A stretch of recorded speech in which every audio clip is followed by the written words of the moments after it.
Hi friends, பூண்டு குழம்பு தான் வைக்க போகிறோம். பூண்டு சின்ன வெங்காயம் உரித்து வச்சுருக்குறோம். ஒரு பச்சை மிளகாவையும் கட் பண்ணி வச்சுருக்குறோம். இப்போ எண்ணெய் காஞ்சிருச்சு, கடுகு வச்சு எல்லாம் சேர்த்துக்கலாம். ஒரு பழுத்த தக்காளியை கட் பண்ணி வச்சுக்கலாம். தக்காளியை கட் பண்ணி வச்சுட்டோம். பூண்டு வெங்காயம் எல்லாம் நல்லா வதங்கிருச்சு. நல்லெண்ணெயிலே வதக்கணும். நல்லா வதங்கிருச்சு. தக்காளி அதில் சேர்த்து வதக்கிக்கலாம். தக்காளி நல்லா வதங்கிருச்சு. குழம்பு மிளகாய்த்தூள் சேர்த்துக்கலாம். நல்லா வதங்கிருச்சு. தண்ணி கொஞ்சம் சேர்த்துக்கலாம். புளி தண்ணி கொஞ்சம் சேர்த்துக்கலாம்.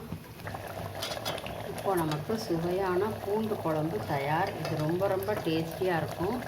ஹெல்த்தியானது. வாரம் ஒரு முறை நம்ம பூண்டு குழம்பு உணவில் சேர்த்துக்கணும். தேங்க்யூ.